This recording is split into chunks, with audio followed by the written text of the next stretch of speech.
Good morning, everyone. On today's show, we'll talk a little bit about last night's Street Fighter 6 stream, which was very different from the last few, and we'll be talking a little bit about the upcoming balance changes to the game and what I'm hoping for. In addition, I think today it might be a good opportunity with not a lot of news to talk a little bit about YouTube, how it works, the algorithm, and my history on the site, because a few things have come to light recently that I think we should discuss. Outside of that, it's a nice chill show here on today's episode of the Level 1 Podcast.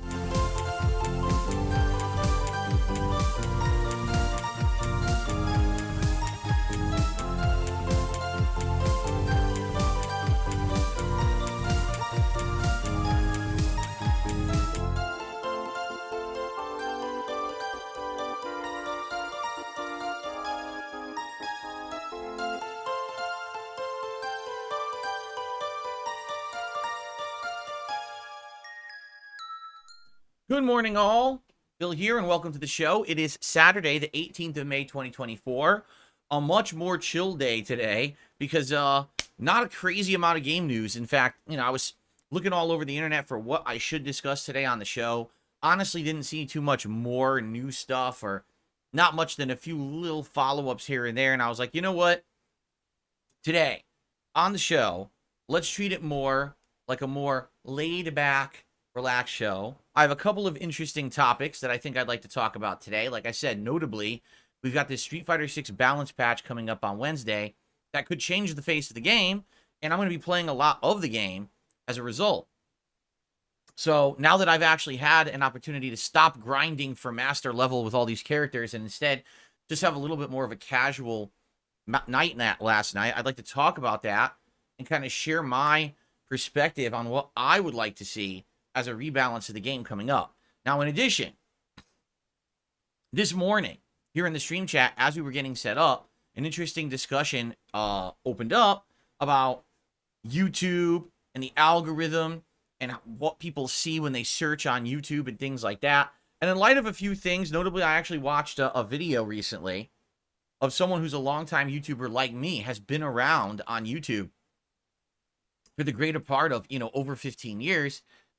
Essentially kind of saying the same stuff that I've said over the years, only emphasizing it more strongly. I definitely have some unique things about me with the amount of people who harass and talk crap about me on a daily basis. But it's not just me who says stuff about YouTube like this. Basically, anyone who's been around YouTube for a very long time has now been noticing that in the last 5 to 7 years that YouTube has changed dramatically to be a point where, like, people who make certain kind of content that they feel to be more meaningful content, basically don't get traction or views anymore, regardless of the fact of what they're making seems to be in line with everything that used to be popular and made them able to make a living on YouTube. It seems like there's major shifts and changes on YouTube that have just made that kind of content decline.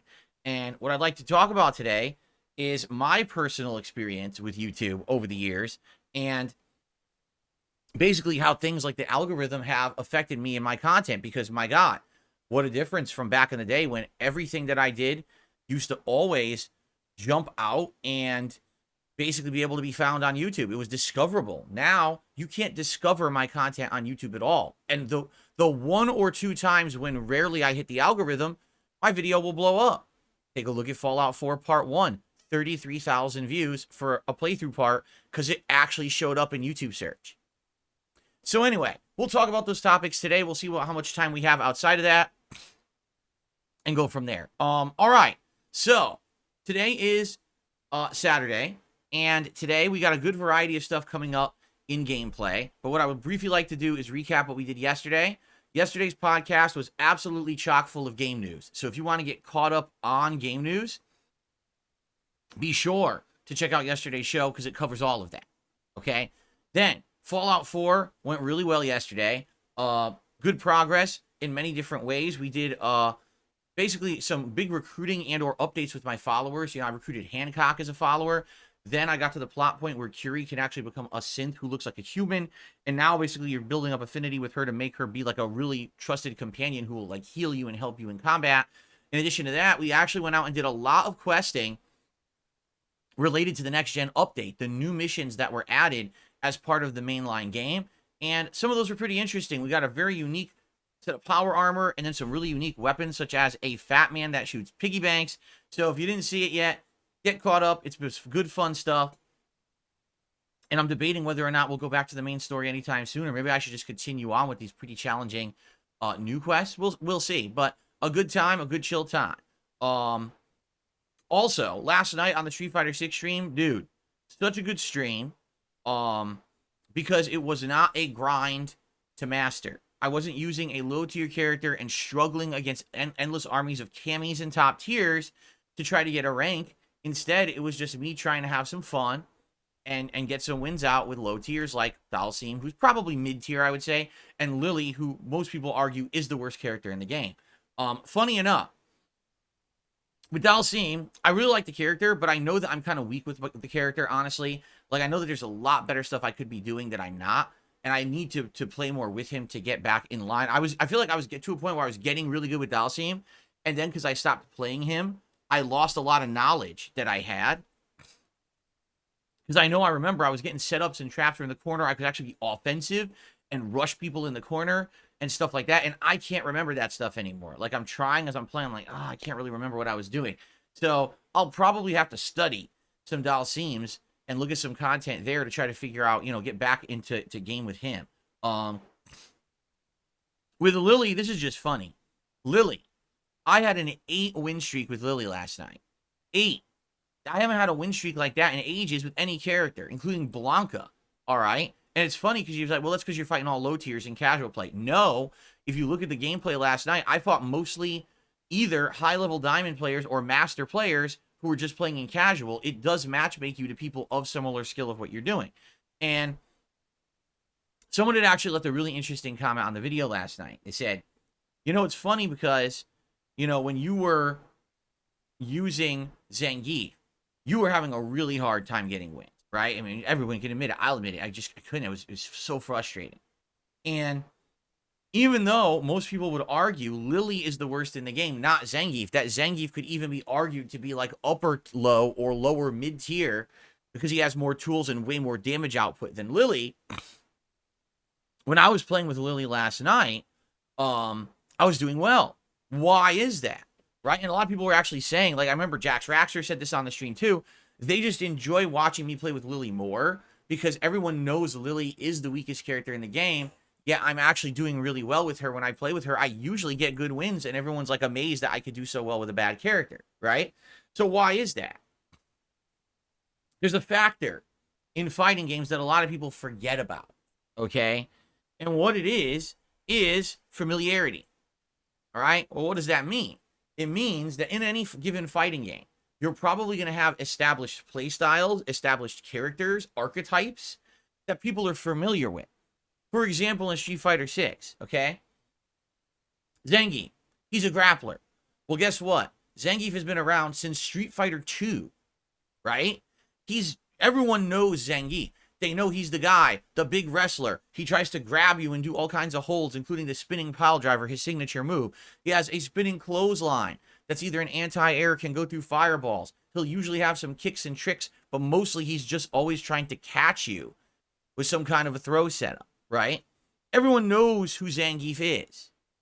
Everyone knows basic gameplay elements of Zangief, correct? Like, I think everyone kind of gets the character, right? There you have it. So that being said, when you play Street Fighter 6 and you're facing Zangief, oh god, so this guy's just going to keep trying to throw me. He's going to try to tick me into a throw. He's going to fool me into a throw. So in general, I'll just keep jumping, right? I'll just do basic stuff that will stop Zangief. And the sad fact is, in Street Fighter 6, Zangief is easily beaten by certain characters doing very basic strategies. There's certain characters that have good jumping attacks. You could just jump the whole round, and Zangief can barely do anything about it. All he can do is wait and try to parry your jump in. It's very hard to even get an anti-air spinning clothesline in this game, okay? So I'm not saying Zangief is the worst or bad. I'm saying people know Zangief. They know the basic things to do to thwart a Zangief player. Now take a look at Lily.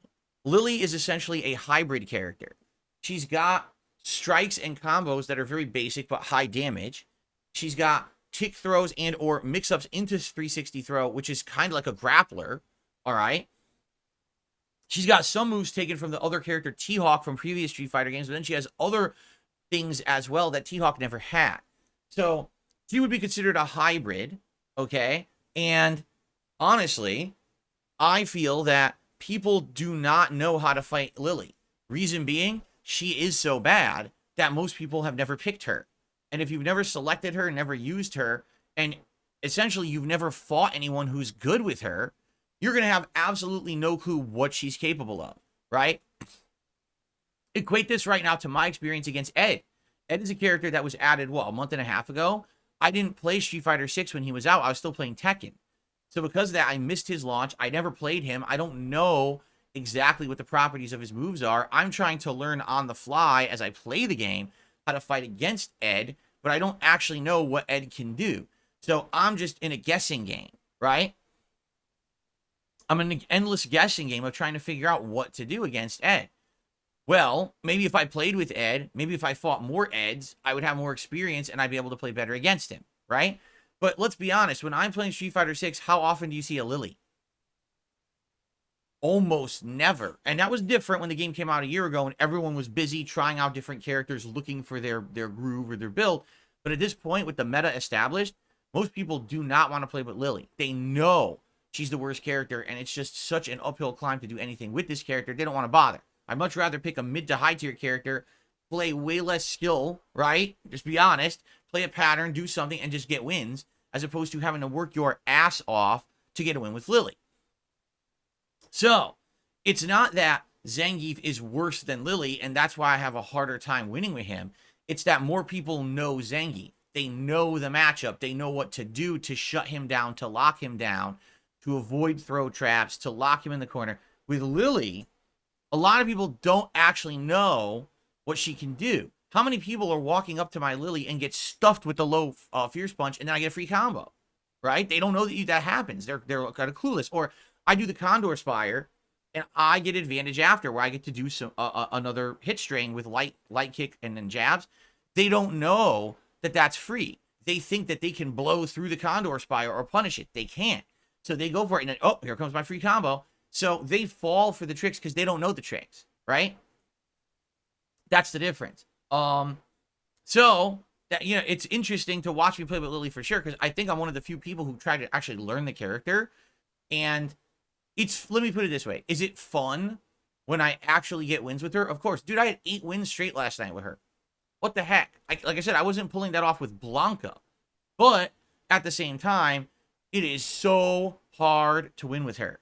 You have to try so hard. You have to play extra careful. You have to hope all your moves come out. If you get a wrong move, again, much like the other character, you get that one wrong move, it's like, oh no. Because remember, she has no invincible wake up at all. She only has one. Well, she has 2 anti-airs, Crouching Fierce and the Rising Condor move.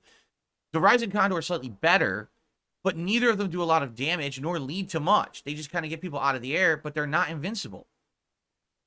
So in reality, she's not very good at all.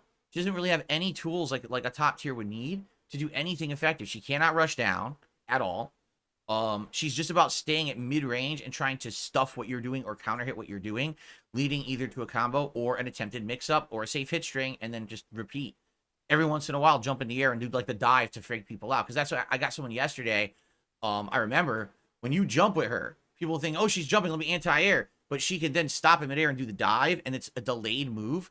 So they do their anti-air and whiff, and then you punish their anti-air, or they try to block and they block the wrong timing, and then they get hit by it, and it's very good. So, you know, I wish she was better. We'll talk about this in a second. You know, some of the things that need to be changed with this balance patch or in upcoming season 2. You know, she's one of the characters that absolutely needs to be retooled. But man, I like using her because no one knows what's going on. Right? I get these setups and things. People have no clue what I'm doing. When I catch them with it, they're like, what the hell just happened? Which is fun. Okay. So anyway, it went well last night. I hope you'll check out the set. It was way less rage, way more just casual fun, getting some wins, getting back into the swing of the things with these characters. This is good because I need to play a variety of characters to get ready for the balance patch. I'm going to be trying out all those characters with the balance changes to see how better or worse they are. So to play a little bit with them now makes sense, okay? All right, so what's coming up this week? Today, it is the conclusion of Another Crab's Treasure, which I'm very excited to see how it ends. What a game. We've now been playing this game over 2 weeks, over 20 hours of gameplay. Who would have thought that a little rinky-dink indie game from a company called Aggro Crab, their other previous game, no one really even heard of, right? Going Under, I think it was called, or something like that. So now for them to make a actual Souls-like, but set in an undersea world with interesting world and level design, you know, it's such an interesting game. I want more games like this. Here's what I want. I want more games like Another Crab's Treasure and less games like Lords of the Fallen or Steel Rising or Thymesia. Every game that tries to copy the, oh, it's gothic and it's dark and it's twisted and it's gory and we have enough of that, right? What we need is people taking unique takes on a Souls-like formula. That's what we need, and that's what this game is, a unique take on it that makes it stand out from the crowd. I would much rather play Another Crab's Treasure than any of those other games I just mentioned because it's doing something original and fun with the formula. Really, I think that's the thing, is there's 2 ways to go with a Souls-like. Either make one that's so good that it could have been called an actual Souls game. For example, Lies of P could easily have been Bloodborne 2. It's that good of a game, right? So you have to either hit that level of amazing or do something that's original enough that it stands alone and feels like its own unique entity, which is exactly what Another Crab's Treasure feels like. Sadly, what happens with these Souls-likes is that too many people just try to say, oh, I'm going to make a Souls-like. It'll be just like Dark Souls, but it's not. It doesn't hold a candle to the originals. It's just kind of a lame spin-off that doesn't feel as good, and then you don't care about it. There's a reason why Lords of the Fallen is now on Game Pass, or will be in a few days, right?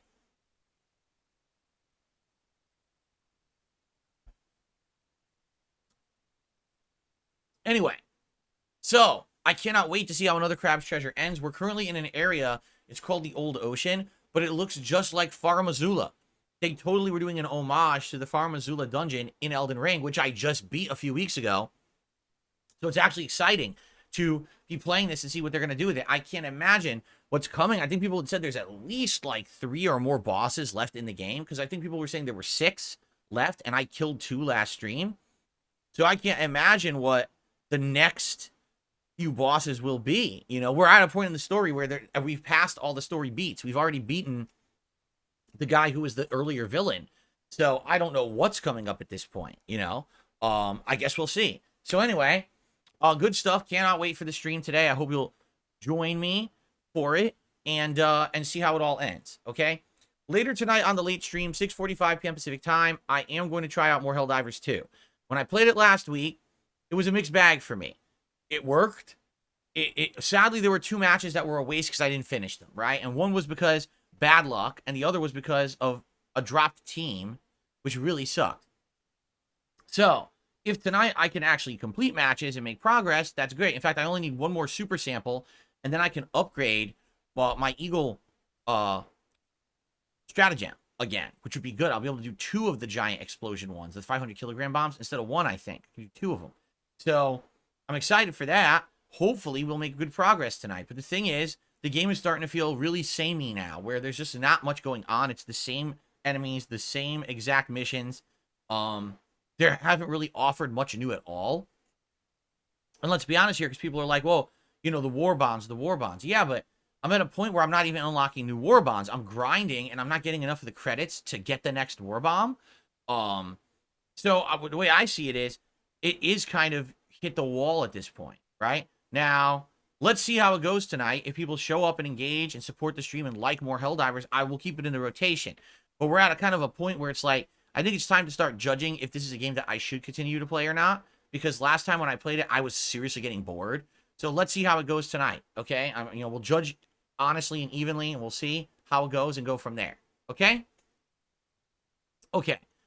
Tomorrow is React Day, which means we take a break from all the gameplay to actually do some React-style content. It'll be DSP versus the Internet, my weekly Clips React show on the DSP Reacts channel to start.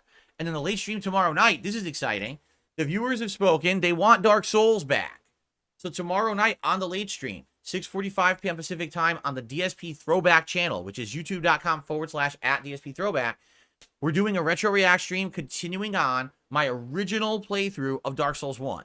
We did this 3 months ago, and it was really fun to see me go through the early stages of Dark Souls and try to learn the basics and basically suffer and flub through it. I got all the way up to the Taurus Demon, and then I died. So now we're going to continue there with the Taurus Demon and see how long it takes me to beat him, and then continue on from there. If I remember, isn't that where the Drake is that just keeps killing me with the flames and shit? So it'll be kind of interesting to see how I do continuing on tomorrow night. All right, so I hope you'll join me for that. That should be really fun. I liked reacting to that 3 months ago, way before we got locked into multiple narrative-based playthroughs. And we'll see how it goes. If it goes well, we could decide, hey, do we want to do that as an ongoing project? Because the original Dark Souls playthrough I did wasn't super long. If you remember, when I got to Blighttown, I quit. Like, I just gave up at Blighttown. I was like, I'm not doing this anymore. The game sucks. But, there's potential that we could keep going with that playthrough if you guys like it. Or, the other cool thing is, we don't have to do the same game every week. I can tell you right now, in the poll, that was to determine what game would be Sunday night, second place was Mario and Sonic at the 2012 Olympics in London. That's a great co-op playthrough. That's super fun. And if we wanted to mix it up and maybe do some of that next week, we could do that. So let's see tomorrow night how it goes. Play it by ear. I'm excited to chill with all of you. Okay? On Monday, it'll be more Fallout 4. And then Monday night, we're going to have one final casualized stream of Street Fighter 6 before the balance patch update on Wednesday. And I think I'm just going to play with Blanca. I think I just want to have a nice Blanca night stream that's not super serious. Just more casual fun and messing around and trying to remember how to play the setups and everything, because I'm going to need that knowledge going into the balance update on Wednesday. So that should be fun. And then Tuesday, it's the premiere of Hellblade 2. I'm going to be playing it all day long. I'm going to repeat that. I'm going to play Hellblade all day long. Reason being, when Street Fighter comes out, I'm going to be playing a lot of that. And then we've got other stuff going on. So I want to focus on Hellblade on that first day. So I'm going to be playing it both streams.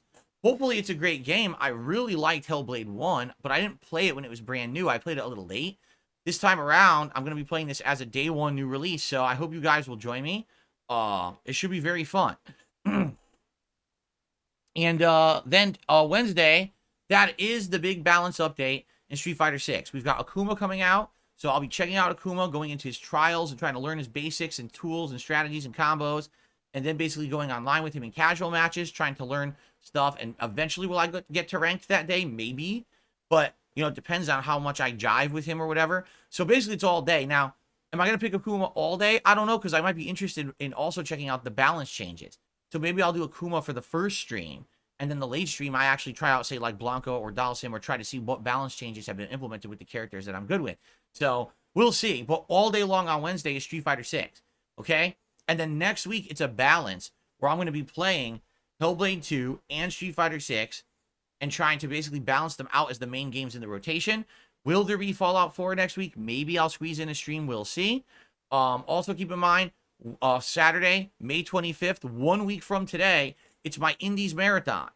PC gaming returns as I boot up my PC, my mini PC, for the first time in ages. I'm actually going to do that later this week to get it working and do any updates and anything that are needed, and preload games. Currently, you guys are voting on what games you want to see during that Indies Marathon. You could vote right now by typing !Indies in the chat.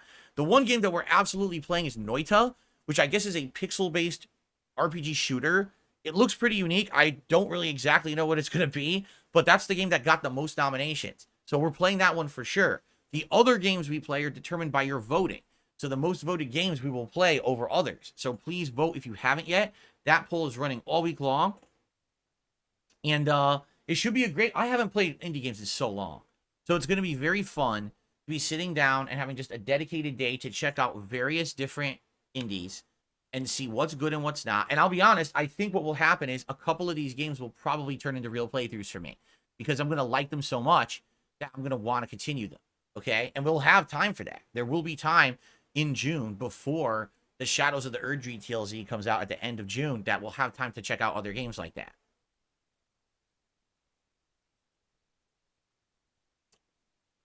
So there you go. Excellent stuff, right? That's the week coming up. That's the marathon coming up. Outside of that, like I said, I really don't have much else to talk about today. So I have two key things I'd like to talk about today. The first is, what would I like from the upcoming balance patch of Street Fighter 6. All right. Now, at this point, obviously, it doesn't matter what I want. The balance patch is going to exist as they've designed it. Well, for me, the way I see it, it's a combination of things because there's these different philosophical ways to think about fighting games, right? And when you do a balance patch, there's things that people say are schools of thought. Number one, some people are like, well, what you should do is you should just nerf the overpowered stuff, right?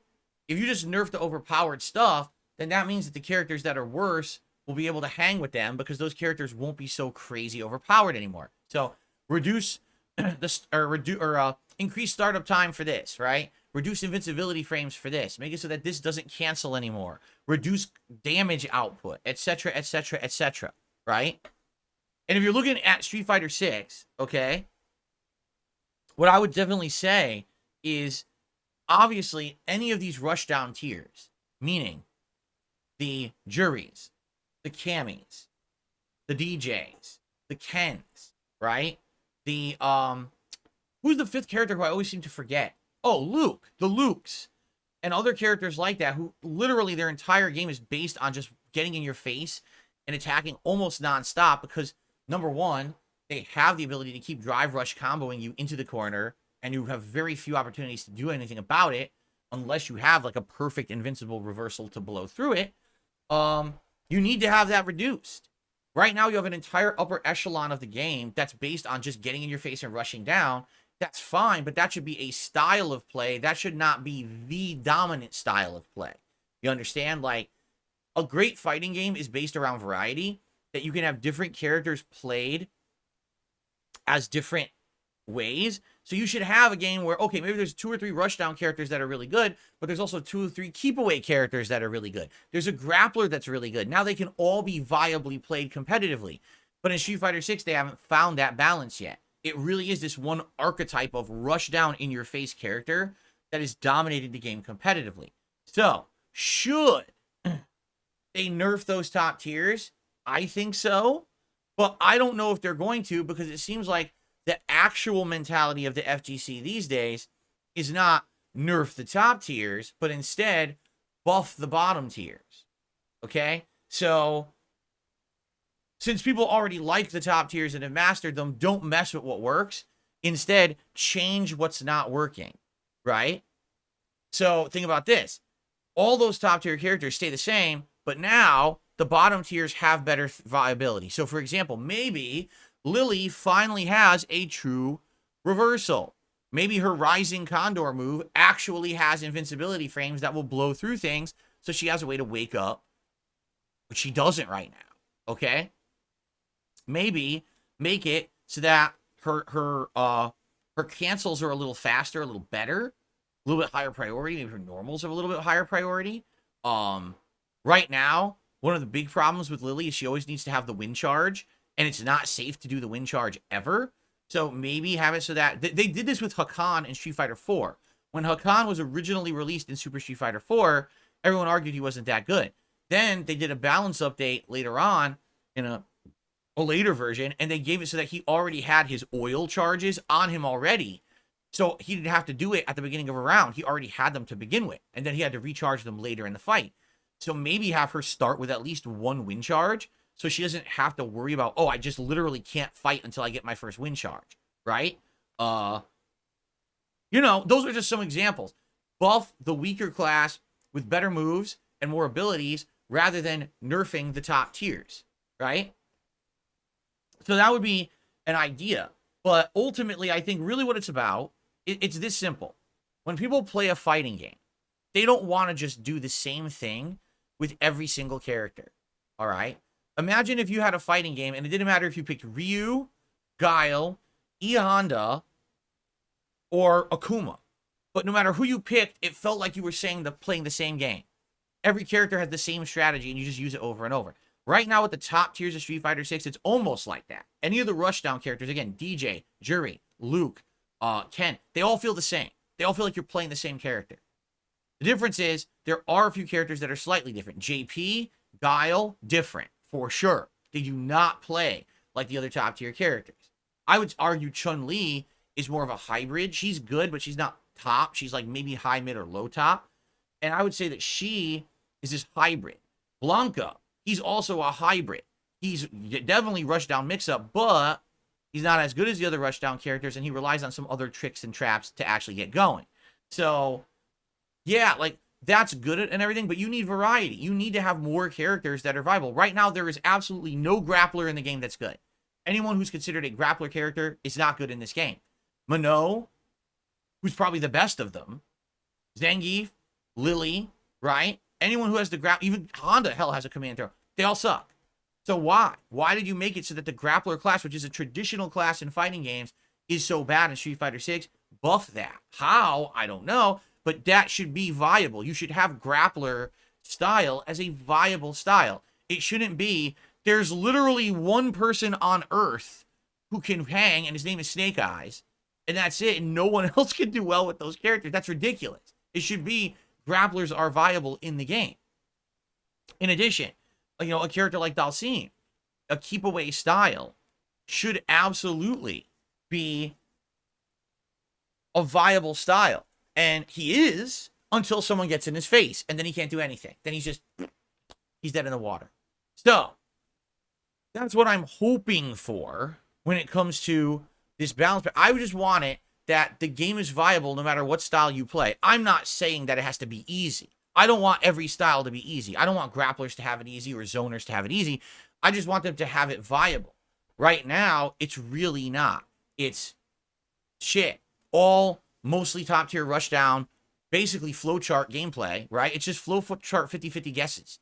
Guess if you're going to throw, or you're just going to hit and throw and hit and throw and hit, and that's it. And if you guess wrong on the defense, you lose, right? And that's it. And the other problem is, those top tiers, as they're guessing if they're going to throw or hit, there's no risk. If they miss or it fucks up, it's fine. They're still safe anyway. They can continue on with their pattern. So make it so that there's more risk and less reward for guessing 50-50, right? That's what I'm thinking. But anyway, I guess we're going to find out sooner rather than later. Some people are actually saying the patch notes released last night. I didn't know that. Apparently, people are saying the patch notes for the update actually released last night. No exaggeration. I follow fighting games on social media, and no one even posted them.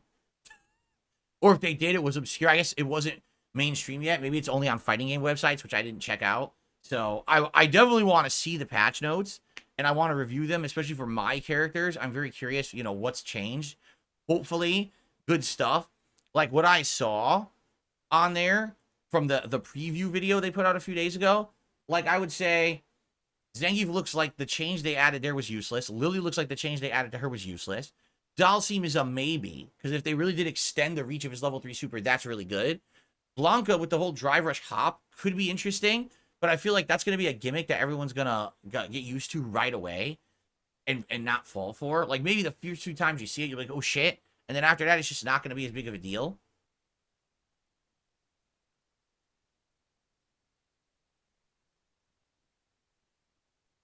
I guess we'll see. Anyway, yeah, I'm going to have to check it out on my own. You know, right now, because some people are like, well, why don't you open that up right now? Dude, if I do that, I'll be sitting here reading notes for half an hour, trying to understand them, which isn't going to be fun.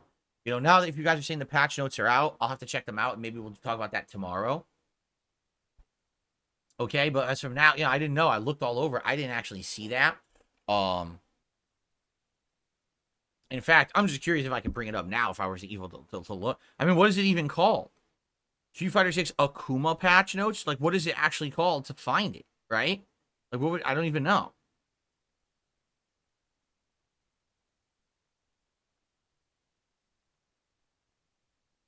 Street Fighter 6 patch notes? Patch notes, Reddit? It doesn't matter because there's been multiple patches. You can't, you know. Nope, this is February.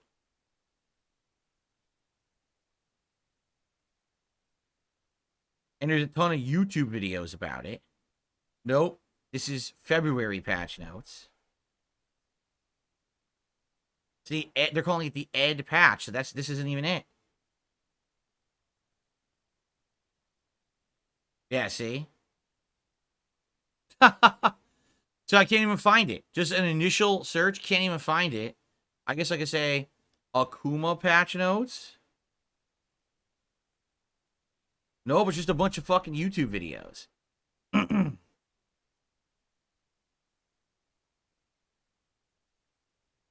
The changeless summary is the 2-week-old summary that's not complete. So that's not it. See what I mean?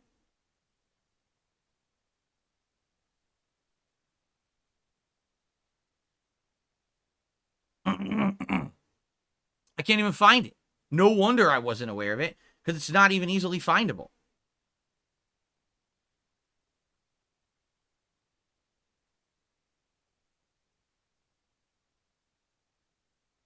No.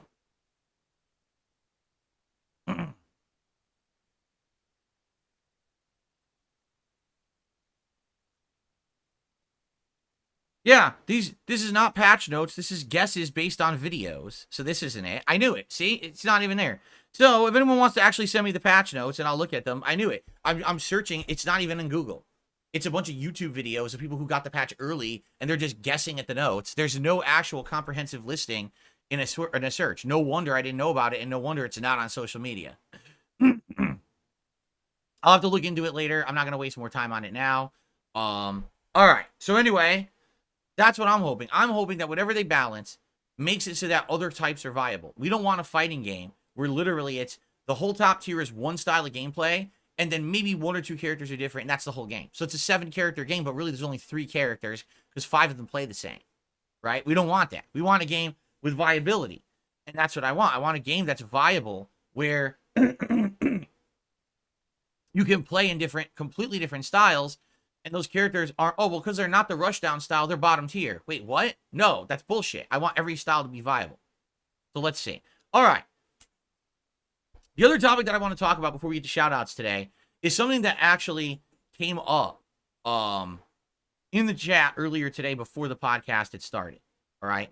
I've noticed, as of late, we have a few newcomers to the streams, a few people who have maybe come on by for a little bit, or now either they're newcomers and they're really enjoying the content, or there's people who maybe have previously watched but kind of from the sidelines, but now they're choosing to be more vocal, you know, in the chat and step up and be more of a participating party, which is great. And what a lot of people have been saying, well, not a lot of people, what a few people have been saying is, you know, obviously, hey, I'm a newcomer to your stuff, but I noticed that I can't even go on YouTube and like search for your content because it's all like detractor shit. It's all insulting stuff about you. You know, I can't actually find your content anymore by searching. It seems like if I come to your channel and we sit here and I can find the contents here, but like there's no way to even like use YouTube search or anything to find anything about DSP or DSPGaming or anything like that. But it's weird because you've been around for 16 years. This channel, DSPGaming, has been around over 14 years.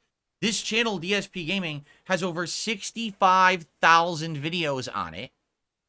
And this channel has, I think I want to say it's over 400 million views or more than that. I actually don't know the total views. I would have to look that up. I'm curious where it shows that. I know there's a page that shows that. I just don't know where. But yeah, like this channel has been around for a very long time. Has had millions of people around the world enjoy its content, right? And you might wonder, so how are you where you are today, right? Why is it that your average stream gets like 300 viewers, your average videos get under 1,000 views? You know, it's a simple answer, but to actually elaborate on that, right, you have to look deeper. All right, the simple answer is this. YouTube changes itself every few years to chase a trend, okay? And sadly, for people like me who are people who made a career as a content creator slash YouTuber slash video creator, whatever you want to call me on YouTube, either you chase the trends, right? And you follow the trends, and you then ride the trends to popularity, or you don't. If you chase the trends, you have to constantly be changing who you are, reinventing the content you make, and essentially being whatever's popular in the moment. Because at a moment's notice, YouTube can literally have someone go like this. Change the whole site. And now what used to show up in search doesn't. What used to get pushed to the forefront of a related video is gone. And they take a nice big broom and they take everyone else who used to actually get views on YouTube and they just sweep you right under the rug. All right? And then you're gone. And the good news for me is very simple. I've been around for 16 years. I have a knowledge base and a viewer base. People know who DSP is. Now, most people know me for negative reasons, but some people actually know me as a longtime YouTuber who is still here to this day making content daily that I love to make. So I have an installed viewer base that no matter where I go and what I do, people follow me and want to see what I'm up to. I'm very lucky in that regard, because if it weren't for that, I don't know how I would get viewership and make a living. That's the God's honest truth of it. Is YouTube has changed so much in the last 16 years over and over and over that anytime that you try to adjust to the trend, then they change again. And then you, oh, well, I guess I got to change again. I got to change again. I'm one of the people who has very rarely ultimately changed what I do. There was two times, I would say, in my history as a creator that I made giant sweeping changes to the content that I was making, because basically it was either I was going to do it or I was going to be outdated, or it wasn't going to work anymore because of the changes YouTube had made. And we're going to talk about that. But for the most part, if you look at me and the content that I'm making, all right, it's what I want to do. I'm someone who, when I started on YouTube in 2008, which is when I actually started actively posting up raw gameplay clips. And by the way, that's exactly what it was. It was raw gameplay clips. It wasn't playthroughs. It wasn't full Let's Plays. It was just highlights of a game, moments in a game that I thought were interesting. Does that sound familiar? Yeah, it's YouTube Shorts. It's the montages people make now. That's what I started making on YouTube back in the day. And then within a few months of making that kind of content, I was told, no, we want full playthroughs. So that's what I started doing. Okay. And so back then, I never, ever, ever intended that anything that I did on YouTube was going to be a way to make a living. Anything that was going to get me any kind of popularity or prominence or be known on the internet. I didn't think anything of it. I just thought, I'm just going to dick around and make some videos. You know, I was inspired by guys like the Angry Video Game Nerd and the Nostalgia Critic, who basically were guys with zero production budget, but talent. And they just wanted to make funny videos for the internet, and that's what they did, despite the fact that it didn't look great. You could tell there was no budget behind them. There was not giant production teams working on it. It was just kind of silly grassroots style videos that were funny as shit. And inspired by them, I said, I just want to kind of do the same thing, but with games. I want to play new video games and do real commentary on the game as I play it. I don't want to take it super seriously. I want to dick around and I want to be drinking and doing silly shit. You know what I'm saying? It was never meant to be a situation where I was going to turn it into something professional. It was just supposed to be for fun, a hobby. And it took off, right? It did back in the day. It took off. People absolutely loved the videos and wanted more. Didn't matter that the visual quality was shit. The audio sounded like it was garbled and being flushed down a toilet. People still enjoyed just kind of hanging out with me and enjoying games for what they are, as silly as that is. All right. So that's how I started. I wasn't someone who went into YouTube with the mentality that I'm going to make it big. I'm going to make a job out of it. I'm going to do this. I'm going to do that. And because of that, my passion for games, I feel, comes through. But because of that, also, I find myself as a very, very more obstinate and stubborn person when it comes to changing my content for trends. I couldn't tell you how many times, oh, YouTube's changing. You've got to do the new thumbnail with your face on it going like that. And you have to have the clickbait titles on all of your videos. And your videos have to be of a certain length and have to look a certain way in order to get traction, right? Oh, you need to ride every trend. So when there's a ice bucket challenge, you've got to be doing it. When there's a new memeable game out that everyone's playing, you've got to play it.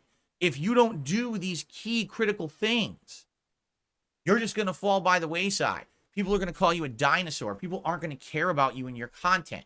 You've got to ride those waves of popularity. Right now, you've got to be making political content, because right now the election is coming up in the United States. You should absolutely be doing commentary and political content this year. Even if it means you don't do it after the election, you've got to do it now, because that's what's hot right now. Everyone wants to be doing that, right?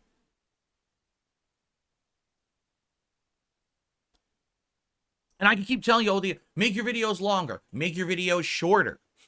I kid you not. It's changed over the years.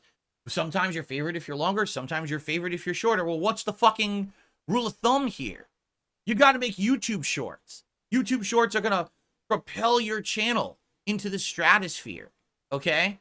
So here's the reality of it. There are people who basically look at YouTube as a moneymaker, and that's it. Maybe they have some passion for the videos they make, or at one point they did, but what ended up happening was they chased a dream that they wanted to make it big on YouTube. And these people turned YouTube into a grind rather than something that there's fun or where their creativity and passion comes through. It's just a grind of content. Okay?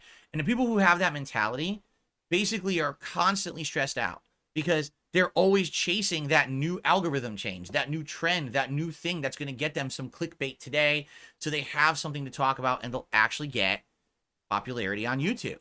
I have literally never done that in the 16 years that I've been a content creator. So what ended up happening was at the very beginning, it was a hobby that wasn't taken seriously. I got popular.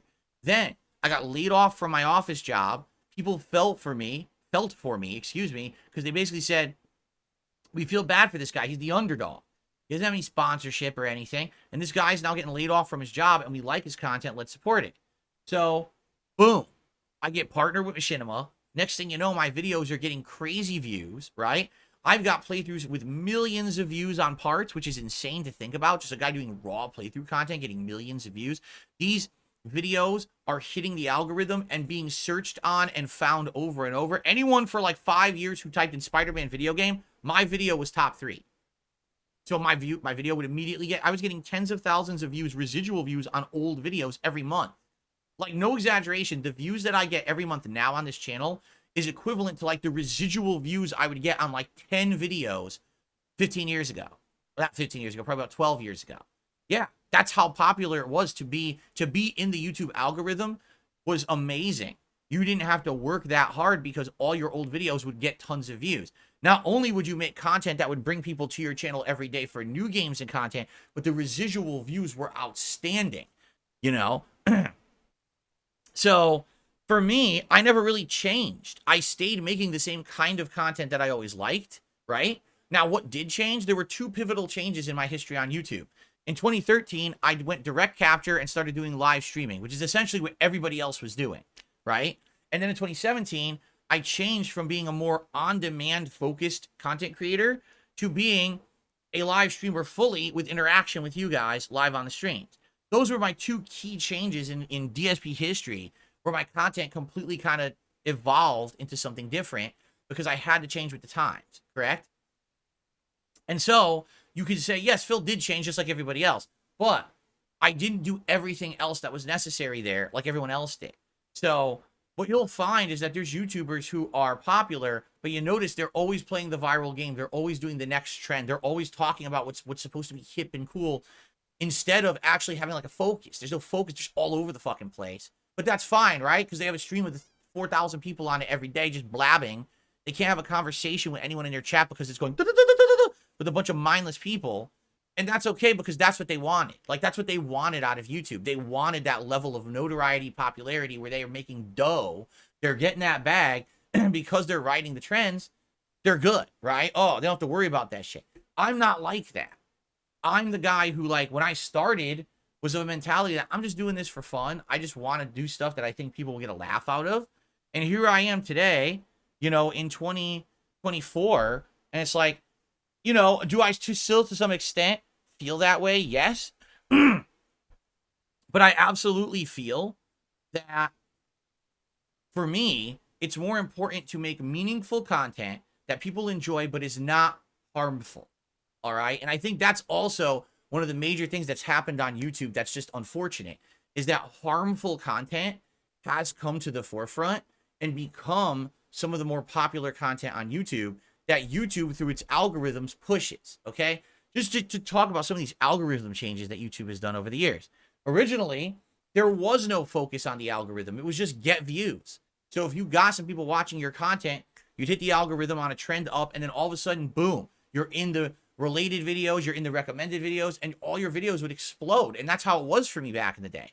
And then I remember they changed the algorithm to favor longer videos. They wanted videos that were longer than a certain time frame because they felt that if the video was longer, there could be more ads or could get better ads. Like, for example, let's say your video is 10 minutes long. Well, is someone going to watch a 3-minute video ad on a 10-minute video? Probably not. Now, would you watch a 3-minute video ad on a 30-minute video? Well, that's a lot more proportionate. So yeah, you might. So that's what YouTube started doing, is changing the algorithm to favor things that would favor different styles of videos. That didn't favor my content. So that was really the first major change that made it so that my content stopped being pushed to the forefront. Then YouTube wanted to favor videos that were way more higher production value. Things that had the thumbnail, the clickbait title. Because again, they thought that that would bring more people to the table to watch than just, say, a raw gameplay video or a quick game review of something, right? And so that started getting more focus, and that started getting more push on YouTube, okay? And I could go through all these trends because there's been a ton of these trends that have happened over the years. Watch time and engagement factors and things like that. For me, I've had some unique challenges because there was a couple times over the years where sadly people literally broke the law to do false takedowns and copyright strikes against my channel. YouTube doesn't get involved in that because their mindset is this: we only get involved if there's a lawsuit. And if there's a lawsuit involved, then we'll get our legal team and everything involved. Otherwise, we don't give a shit about anything. We just, if people are going to hit you with a copyright strike, we're going to likely grant it unless we can find a blatant way to say that it's false. Like, let's say it's complete misinformation that's fed into their system and it doesn't make sense, right? But for the most part, they just grant nonsense. And it's dumb because they just grant false nonsense because they don't want to get involved or be legally liable for something. So there were multiple times during my run here on YouTube where people hit my channel with false copyright strikes. I had to then remove content from my channels to prevent my channel from being shut down. And actually what happens on YouTube, when you remove content from your channel and it results in a dip in views, which it did, I had to remove something like millions of, I think it was like 3 or 4 million views I had to remove from my channel because of the podcast, not the podcast, the pre-streams I used to do. Okay? Each pre-stream every day would get like 3,000-4,000 views. Okay? That was over a decade, was about a decade ago. Yeah, about 2015. So about 9 years ago, my actual pre-streams would get like 3,000-4,000 views a day. Now add that up to like 2 years. So that's millions of views. So what I ended up having to do was delete all those videos. And when I did, guess what? My channel left the algorithm. It literally said, well, DSPGaming will no longer show up in the algorithm anymore. Because obviously if he's deleting that many views, there's something wrong with the channel. That's how they treated it. It doesn't make sense because I willingly removed the videos to prevent false copyright strikes, but they treated me like I did something wrong. And it irrevocably changed my channel where I can't get my videos in search anymore. For example, Spider-Man Web of Shadows, or Spider-Man, not Web of Shadows, Spider-Man Shattered Dimensions. Used to be a playthrough that whenever you search for Spider-Man video game on YouTube, it would show up in the top 5 videos because it has over 1 million views. In fact, I think it has like 2-3 million views. Now you just can't find the video anymore. It doesn't exist. You have to specifically say DSPGaming, Spider-Man Shattered Dimensions, playthrough part 1, then it'll come up. If you search Spider-Man video game, you will not get any of my content ever. It's as if all those videos pre that copyright strike fiasco were just erased from YouTube search, like they don't exist anymore. Okay? So these are videos that I used to get, no exaggeration, tens of thousands of views a month on because of the algorithm. And they were just erased. So imagine that. Imagine getting probably 500,000 or more views every month just as your legacy videos, and then any new content you made was adding. So that's why at some points I was making millions upon millions of views. There was one point I was making 10 million views a month. I want you to think about that. 10 million views in a month on gameplay videos, right?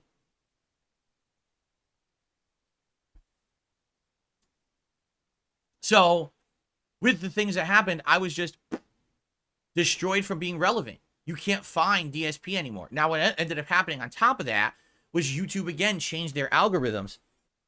Instead of it being about video length or stuff like that, they started to do with engagement. They started to do with other factors. So think of it this way. In one day, I was releasing 10 gameplay videos of a new game. Okay? Each part's going to get a certain amount of views, a certain amount of likes, a certain amount of comments.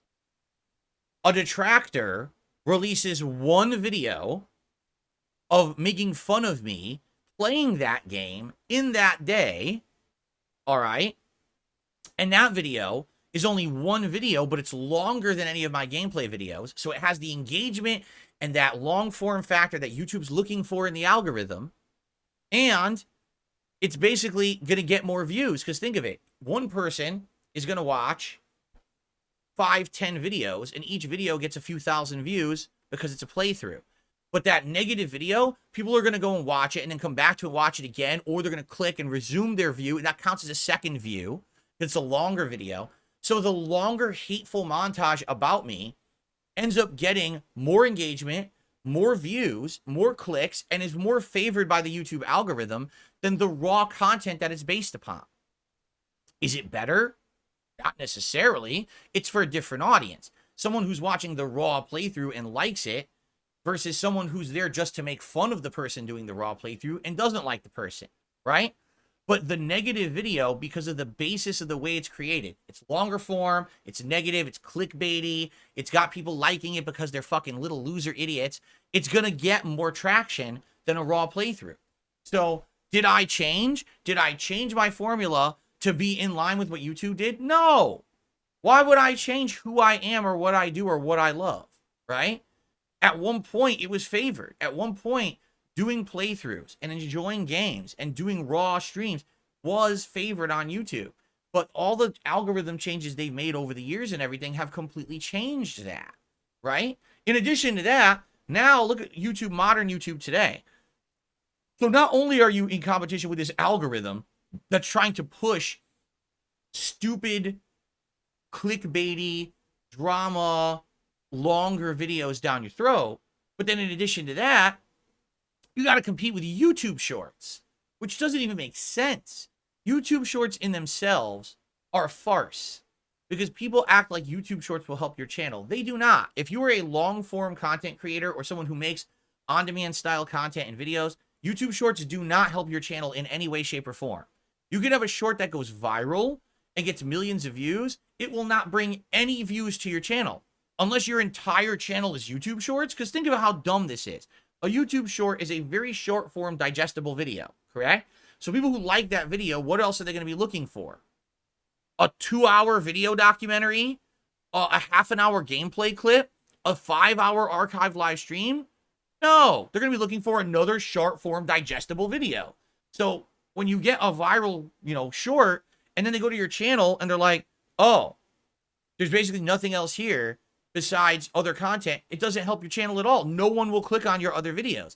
That actually now people are having the statistics. They're looking at this and they're saying shorts don't help your channel at all. All they do is bring people to watch more shorts. So if all you do is make YouTube shorts, then shorts will help you. Outside of that, they don't help anything. In addition, YouTube shorts make almost no revenue whatsoever. You can have a 1 million view short and make like $100. It's stupid. It doesn't make any sense. Why would anyone focus on that? It's because they copied TikTok. YouTube today is so bad, all they do is they chase trends that other sites are already known for to try to make it their own. First, they wanted to be Twitch, so they made YouTube Gaming. Then they just gave up on it. Then they wanted to be TikTok, so they made YouTube Shorts. So what's the next trend? And the problem is every time they do a trend, everyone else suffers. What about the people on YouTube who've been making a living on this site, for over a decade and rely on the site to work and rely on a viewer base? Oh, that's all gone now because now we're favoring this instead. So your content brushed under the rug so we can fucking focus on this instead. It's like, yeah, but you're an idiot. What they're doing, they just constantly keep shooting themselves in the foot. And instead of focusing on what actually would give their site long-term longevity and support, they chase a new hot trend. It's like the people in charge are idiots who don't understand what made their site popular. What made YouTube popular? Dependability. When you go to YouTube, it works. There's other competitors, they try, they fail because you go there, it won't load, it buffers, it crashes. YouTube always works. YouTube has playlists that actually work. YouTube has functionality that other sites don't have. Higher bandwidth in order to stream at a higher bitrate, higher resolution so you can have higher quality videos. That's what YouTube has always succeeded on. But instead of focusing on the things that people go there for, they try to bring in other fucking things that other people already came up with. It doesn't make sense how they focus on that nonsense. It's like they're all over the place. They have ADD. I'm here. No, just focus on the things that worked. and make them better. When they announced YouTube Gaming, people were excited, and then they literally did nothing to make it work. They added no features. They did nothing to make anyone want to come here and stream gameplay. So they fucked it up. Why? Because they were on to the next trend already. They were, oh, got to work on shorts now, right? So this is the crazy thing is, you look at a channel like mine, right? I've been here since 2010. Over 400 million views. Last time I checked, I actually don't even know how many views this channel has at this point. I know it was like over 400 million at one point. I don't even know where you click to. Does anyone even know where you go to find that statistic of like total views? I can't remember. Maybe if you go to analytics and I go to lifetime or something. Lifetime. 474 million views. 474 million views on my channel, DSP Gaming alone. Keep in mind, I have other channels, but that's this channel. And the height of my popularity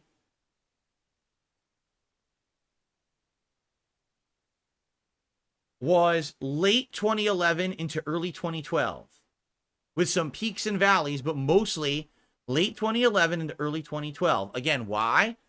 I just started doing it as a job. I was seen as the ultimate underdog, right? Oh, Phil has shirked corporate America. He's done. He's making it for himself. He's the true rebel who just makes content and isn't afraid to say and do whatever he wants in his videos. You know, that was definitely the height of my popularity. And then what ended up happening was just an endless downward trend, because YouTube just kept changing and pushing guys like me to the side. And again, I don't want, this is not just me saying this. I want you to understand that there's people out there who have been making content as long as me, and in some cases even longer. People who have more subs than me. People who have overall more views than me. They used to bring in, no exaggeration, anywhere from 100,000 to 500,000 viewers a video. And now they struggle to get 10,000 views a video making the exact same kind of content. They haven't changed. It's not because they're hated. They're not me. They're not my situation. They're not hated. They just can't get views anymore because YouTube won't allow their videos to be found. And there's nothing you can do about it. You know, it's just, that's life. So when you come to DSP Gaming, if you're a newcomer, because I know we have a few relative newcomers who've been by recently, and they're like, you know, I just don't get it. Everyone hates on you or whatever. When I hang out in your chat, it seems like it's a fun time. We enjoy each other's company. You know, seems like a good place to be, right? But here you are. You have over 200,000 subscribers. You have 400 million views. But in the modern day, you're so small, and wonder what happened. This is exactly what happened. It was a combination of YouTube just keeps changing the rules without really even being transparent about it and telling anyone. And every time they do this, you have to be willing to completely change the style of content you make.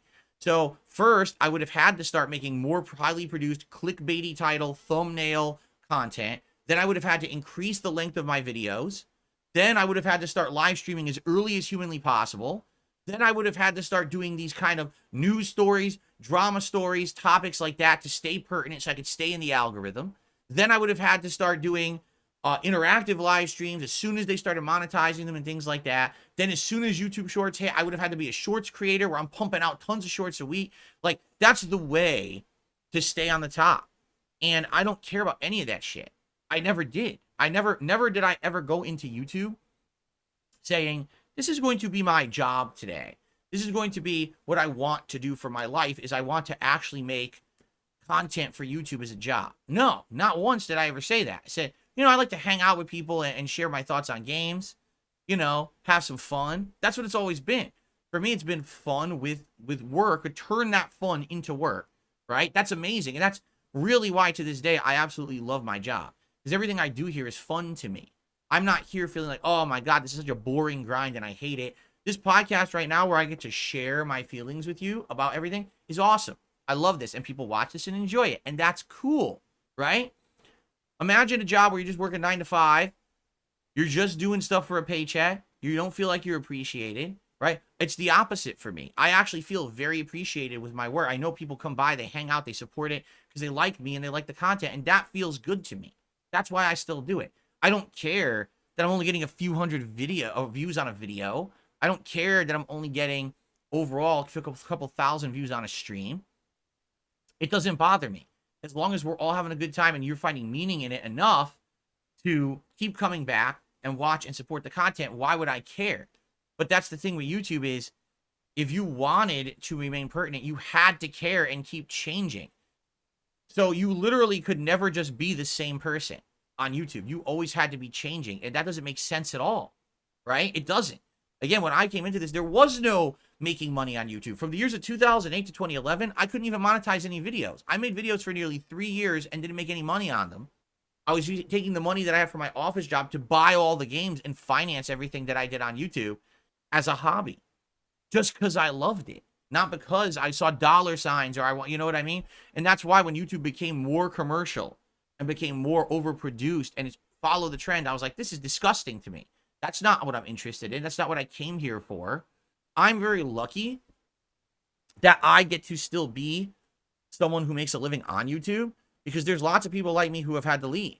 They didn't have the dedicated fan base, the people who kept coming back and supporting me and watching me no matter where I went and what I did.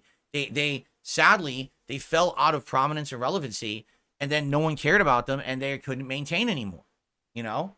Lucky for me, when I was big, I didn't overexpand. I had plans. I was going to rent out an office. I was actually going to hire employees. I was going to have someone who's going to be like my video editor and was going to take the raw playthroughs and edit them together and do things like put all the metadata into the videos as they uploaded. And then I was going to have a filming crew where we were going to be filming skits and things. I'm serious. I had these plans that I was going to start. I was going to have John Rambo and I were going to be doing stuff together and stuff like that in like a studio setting.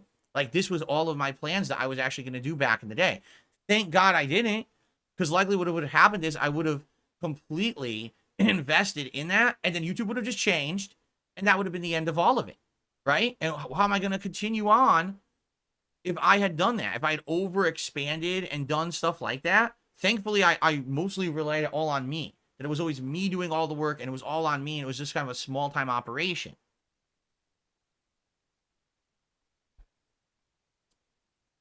Honestly, that's kind of when I saw in 2014, already my channel had been on a decline because of these changes on YouTube. This was before everyone hated me, by the way. So I knew, I was like, I saw the writing on the wall, and I was like, well, if I'm going to move out of Connecticut, it's now or never. Because if I don't get out of here now, likely this stuff is going to change hugely, you know? And it did. So thankfully, I did get the hell out of Connecticut when I did, or else I would be stuck there. Now I've happily been living in Washington for 10 years. I have a beautiful family. I'm happy. But that's because I made that very drastic change at that time. I said, move now or I'm stuck. And I did, and things have been better because of it.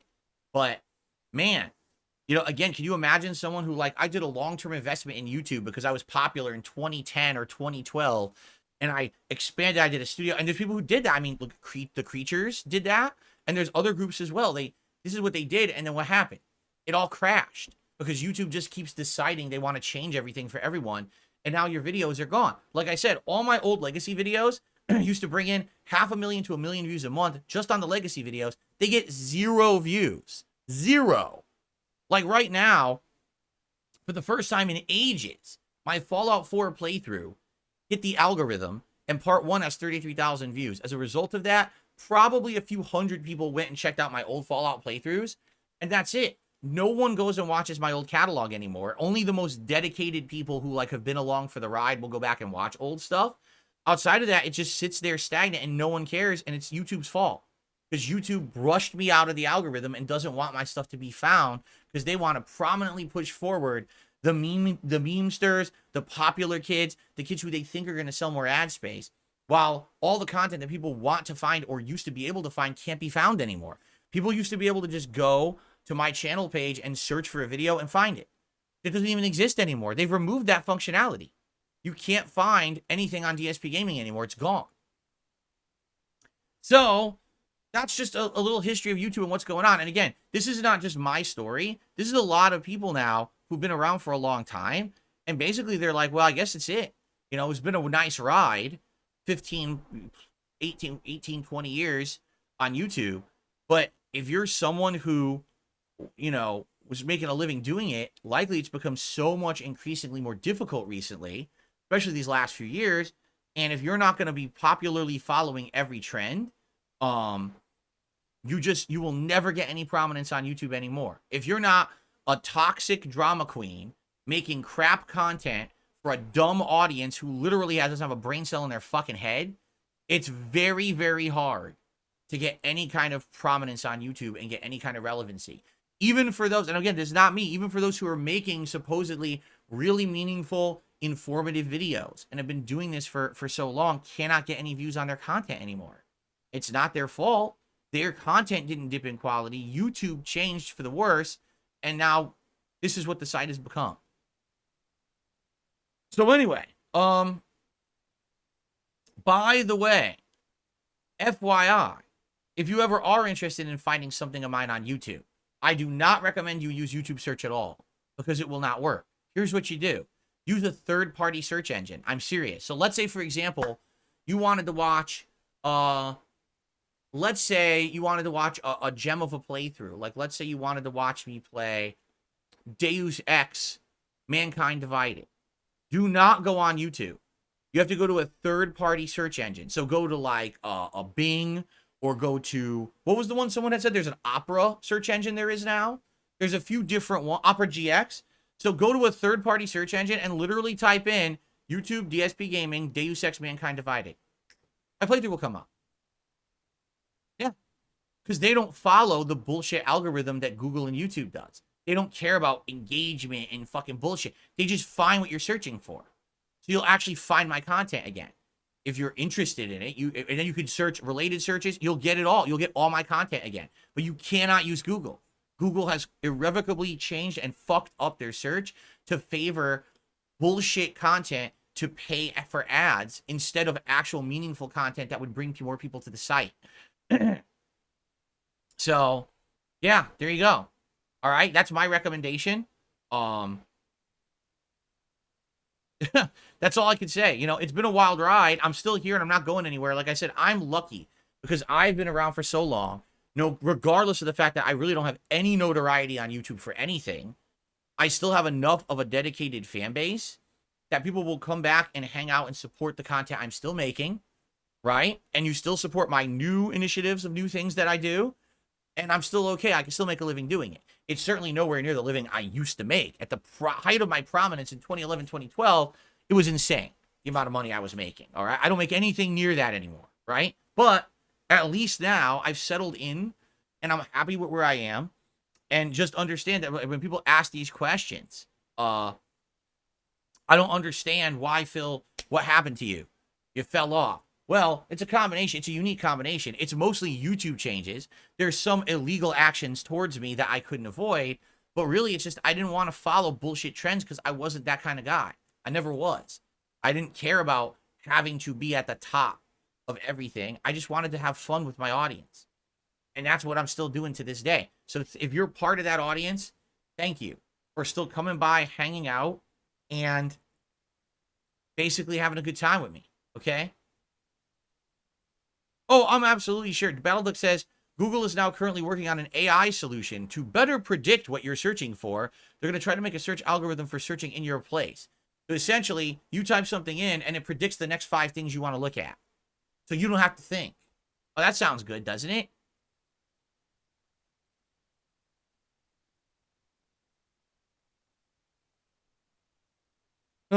Anyway. All right. Well, guys, thank you for listening. My little history lesson. Let's do some shout-outs for today. We start off with Jordan, who did a super chat and says, Crab Gaming's coming in big. Can't wait to see how it ends. It should be great. Hair of the Dog did a super chat. Thank you. And Cheese Johnson just did a super chat and says, have some cheese. Thank you to Cheese for the cheese. Thank you to Cheese for the cheese.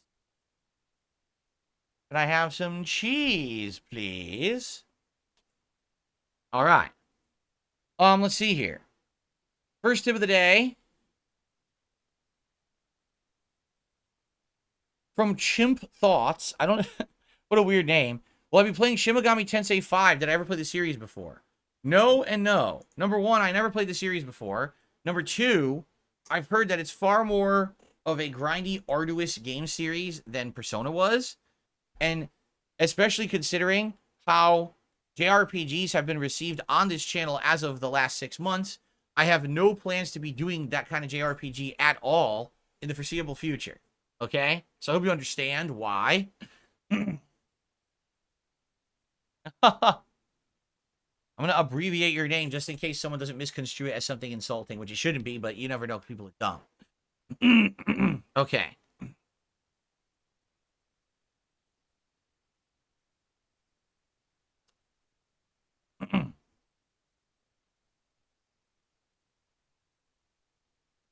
All right, guys. Well, we have a little bit of extra time left. If anyone wants to chat or, whatever, let's do a little bit of Q&A in the chat. Please tag me. I'm curious what your thoughts are about what we just talked about, right? Either the Street Fighter balance changes or the way that YouTube has changed over the years with the algorithm and how it's affected me and others. So let's see. What is your response to that? I read all Battle Ducks and I read all a couple other people's, but I'm just curious, like, what do you think? What's your experience? If you actually try to watch my content, I hear all the time, I'm trying to watch your content and all I see is terrible, awful, toxic shit in the related videos, or I try to find something from you and all I can get is 10 nasty videos about you instead, because that's what YouTube favors in the algorithm, right? Do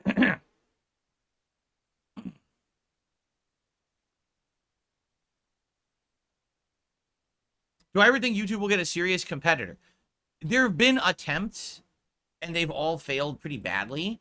Again, why? Because YouTube's strengths are reliability, right? And features that others can't do because of their size. Every time you go to YouTube, you know the videos will load, and you know that you can get videos of various different qualities, even low-ass peach fuzz versus up to 4K, right? You always know there's going to be a plethora of content on the site about something. That's the actual good thing about YouTube. Why they don't focus on that, I have no idea. No one else has ever been able to do that. Like, they've tried and failed constantly to try to get that kind of, infrastructure in there, and they can't. Blip TV really tried hard around 2009, 2010, 2011. They wanted to be a YouTube competitor, and whenever someone would come to Blip, half the videos wouldn't load, the playlist didn't work, couldn't find stuff that you wanted to find, and it was like, well, what are they doing over there? Well, they have like 1/20th of the resources of YouTube. So they're trying hard, but they're failing. You need to have someone who comes into it that essentially has tons of money and resources to be able to compete. I just don't think that anyone can really do it just because it's Google. It's one of the biggest companies in the world that's backing this. You know what I'm saying? So even with all the mistakes that YouTube has made, there's not much that can be done because they'll never be toppled, because who else has those resources, right? Oh, let's see here what people have to say. So, Gatsukatsu says, what I do is I go to your channel and I'll find what I want to watch in your catalog, and that's it. Yeah. Again, you can't really use search, because the moment you try to use search, that's when it gets thrown into all the bullshit on YouTube that literally is clickbait for the algorithm and not meaningful content. Let's see here. Oh, you see, and that's the OID says, maybe you're coming off a little bitter. You're 100% right, but maybe the best thing to do is to ignore those prospering and just do you. I don't care about who's prospering. I think the point I'm trying to make is, I'm happy where I am. I'm happy being who I am. It's just that everyone else isn't. Like, you got people out there who do documentaries, 10 years of failure. It's like, but I'm happy where I am. I didn't have to change. I didn't have to ride a trend. I didn't have to be an asshole and hurt other people to stay pertinent. I'm happy where I am. That's the difference. But then people ask me the question, what the hell happened? You were so popular back then. Why aren't you? Why is it I can't even find your content? That's what I'm answering here. This isn't me griping or complaining at all. I'm happy where I am. I'm grateful for where I am. I'm so lucky. Again, you have no idea how many people from my era of YouTube are gone. They had to leave because they just couldn't make it anymore because how YouTube changed so much. And I'm the exception to that rule. I'm the one that the meme is, I survive while everything else around me dies and crumbles. I've outlasted another one, right? That's the meme. And I'm not going anywhere. I have no plans on going anywhere. Game Boy, thank you for being here. He says, how's it hanging? As a relative newcomer, I 100% agree with you. It's a lot of digging through dirt to try to find any gold. RAC says, I feel like YouTube changed for the worse. The problem with YouTube is they allow toxic people to be popular. Makes you wonder if they're truly happy. They don't care. All they want to do is make money. Those toxic people are just around to make money. That's it. They don't care if their content is meaningful or has anything behind it. If it's toxic content, as long as it prints them bills, And again, that's YouTube too. YouTube's hands-off approach means doesn't matter what's popular as long as it's popular. But hey, if there's a lawsuit involved or if something is a crime, then we'll intervene. But outside of that, and the funny part is, it is a crime. Like, if you're not aware, when someone is constantly slandering someone, that's a crime. But who has the time and money and means to try to stand there and be frivolous with lawsuits, slapping them at people constantly, saying, stop fucking insulting me, stop shitting on me, stop making stuff up and making me look bad. You know, it's like kiddie shit. I mean, you watch the videos, your brain fucking melts because it's like made for a 4-year-old, right? It's the kind of shit that those people will watch. So why? So you think, oh, it's not a big deal, just ignore it. And then look, then this is what everyone finds about me, and no one even knows that I make good content. Instead, they just think that that's really me, right? So yeah, I mean, that's the thing. I don't care about it. I ignore it as much as I can, and it's just sad that most people will only just find that because that's it. YouTube doesn't care. They just hands-off approach. Let the toxic go to the top because at least it'll get engagement and we can sell ad space on it, which makes no sense. Why would you want your ads on toxic videos? Don't you think that if an advertiser saw an ad on a more positive video with community engagement, people feeling good, and then an ad pops up, they probably watch it? Versus, oh, look, it's a toxic video. Oh, fucking ad block anyway. Click this fuck, get the ad out of here. Skip. They're not going to fucking sit there and watch an ad on a video that's ripping someone a new asshole. But that's what YouTube doesn't understand. They're so dumb. They're so seeking the immediate gain that they don't understand the long-term performance of the site. They just don't. They just keep making these stupid short-term gain decisions. Change the algorithm, push shorts, push this. None of this will benefit the site in the long run. All you're seeing is an exodus of people who wanted to make meaningful content leaving the site because they can't do it anymore because it's not viable. Mr. Game Master did a super chat. Confirmed AC Shadows map is the size of Origins. Okay. Well, I think we figured out it would be large, right? It would probably be the same as the open world games. I couldn't imagine that it would have been a small map, right? At all. You knew it was, this game with the 2 protagonists and everything was going to have a giant map. They're going back to the formula of Origins, Odyssey, and Valhalla. For better or worse. Battleduck says, one day Google will crack it and make all people obsolete. It'll just be a machine improving and evolving for its own use. There you go. You go to my channel and click channel search. Does it even work? There used to be an actual search function, all right, that was on the channel. If you went to, like, playlists, there'd be a search box. And you could click on the search box and find the playlist you wanted. That's gone. That's completely gone, from what I can see. Yeah, that's gone. There is a search. Okay, so let me try this.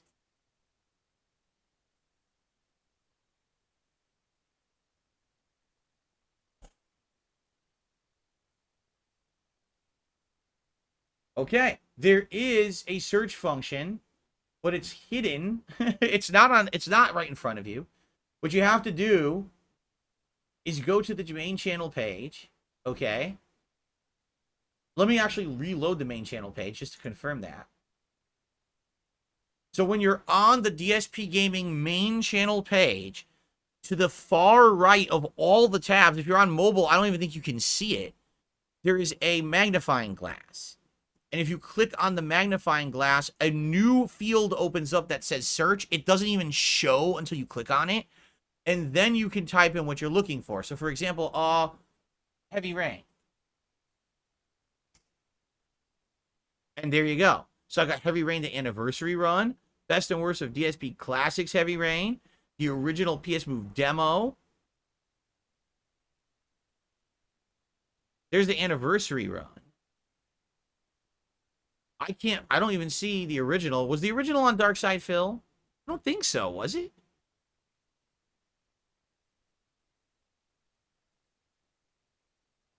That's the PS Move demo. Indigo Prophecy came up. Maybe the original Heavy Rain was on Dark Side Phil? I'm not sure. This is not coming up here. There's actually a game called Rain. What the fuck? There was a game called just Rain. I don't even remember that game. A game just called Rain. Does anyone remember that game? Rain? I don't.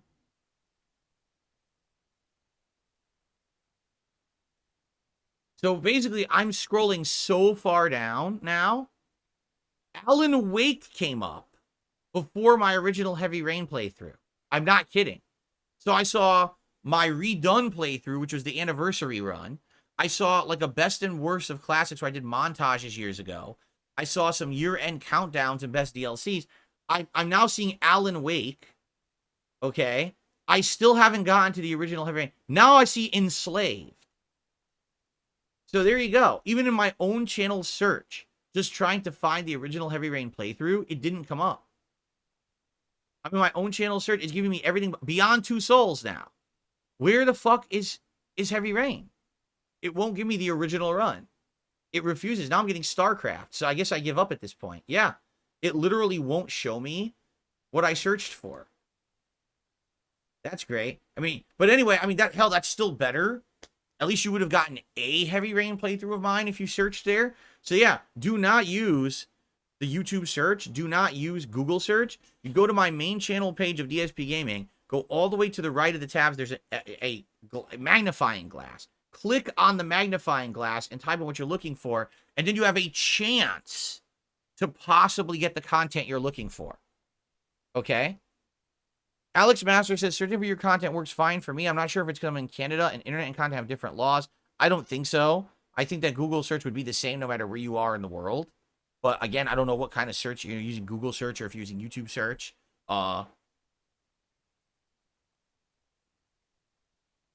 Jade, what's going on? Yes, I am ready. I am ready for the conclusion of Another Crab's Treasure to see how it all ends today. What I think of Halo Infinite, I thought it was quite good. The campaign was one of the best Halo campaigns in ages. Probably because previously they were terrible. All right, they were really, really bad. In the last few, last few iterations. So thankfully, it was actually quite good. And the multiplayer at first was also great. I thought that Halo Infinite was one of the best games of the year that year, and then they dropped the ball and ruined their own game with their ineptitude. Bungie, sadly, once they passed Halo on, it just hasn't been what it once was. And so this 343 Studios or Industries or whatever, they fucked it up. They had a gem, and they basically let it become tarnished and fall into disrepair instead of polishing that gem and keeping it nice and shiny for everybody. It's sad. Playthrough actually was quite fun. I liked it. All right, guys, any last minute questions or anything you'd like to talk about before we adjourn the show for today? Before we get into the finale of Another Crab's Treasure.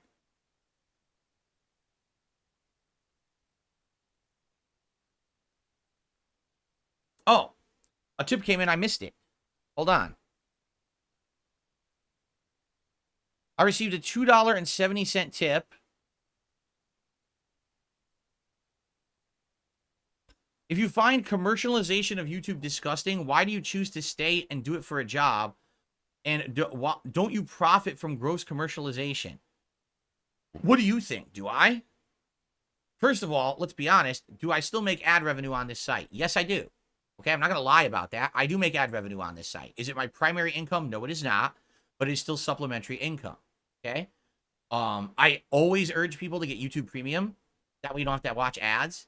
That way I make out and you make out. You're getting a service from YouTube Premium that's so much better than just watching ads. Okay? And I strongly recommend that to anyone there who watches my content. YouTube Premium, you use the entire site. You can pre-download videos to watch when you don't have an internet connection. You can actually subscribe to shows like this podcast on YouTube Music for free if you have YouTube Premium. And you get it delivered to you every single day when it goes live. As if any other, just like any other podcast that you would subscribe to on another service. So I don't support the ads and shit on the site, but at the same time, I understand that they're a necessary evil. But I strongly recommend you get YouTube Premium as a way around it. Okay? Outside of that, I primarily make my living on crowdfunding. It's tips, it's memberships, it's super chats, it's things like that. That's how I make my living, not ad revenue. Ad revenue is a part of it, but not the biggest part, that's for sure. It's not like it used to be back in the day, for sure. But if you have a problem with commercialization in general, all right, you're probably going to have a problem with life in general, because that's just what's happened to human existence. It sucks, but the difference here, my problem is not the commercialization of YouTube. My problem is YouTube changing their content recommendations and requirements for being popular and literally downgrading the quality of the site because of it? Would you rather come to a site where you can find meaningful content, informative content, fun and silly content, or a site that's literally a bunch of assholes doing pranks, staged stunts, insulting each other, drama content, fucking gossip content? That's all YouTube is now. They have literally turned from a place where you can go for being the place to broadcast yourself and your talent all over the internet with no production budget to the TMZ of the internet. That's all they are. It's a bunch of assholes. Just why? Oh, because there's more engagement now on our ads and shit. Well, you're an idiot then. You know, like, what the fuck is wrong with that? I have no problem with commercialization. The commercialization portion of it is kind of, again, the necessary evil that's always been the necessary evil. My problem is not the commercialization.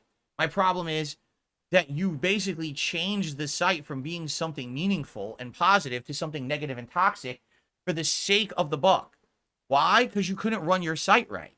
Remember, and this is something I didn't bring up, the major reason that YouTube had to keep doing all these changes is because they fucked up. The management didn't know what they were doing. The management had this incredibly lazy, and that's the best way to describe it, incredibly lazy approach to running the site. Instead of being proactive, instead of actually being, hey, we want to have content that's good and positive and meaningful, and that way that'll bring advertisers, they said anything goes. So what happened? As we're running on videos where people were saying racist, sexist, terrorist things, PewDiePie says the N-word in a video that has a big fucking Starbucks ad on it, what happens? Then those advertisers run from the site and say, fuck this, we want no part of this. The adpocalypse happens, and now they're desperate and they have to change everything. Well, maybe if you weren't so lazy and hands-off and you actually created content on the site that was, you know, this is the content we want versus this is toxic shit, then maybe then this wouldn't have happened. But instead, they're so lackadaisical, so hands-off, lazy motherfuckers that they just let the whole site fall apart with automation. And the automation doesn't fucking work. Never has, never will. If they had actual intelligent fucking people running things instead of automation, the site would have never had the problems it ever had. But they were lazy motherfuckers. Those people in charge of YouTube are some of the laziest people. They don't know what the fuck they're doing. They don't have their hands in every day on what people are doing. And literally, I would absolutely love to see, like, the people in charge of YouTube just sit at a homepage, not a browser that has any algorithm loaded into it based on search history, but just a bare browser, right? First time ever going to YouTube. Click on the homepage and have them watch the top 5 videos. I would love to see the reaction.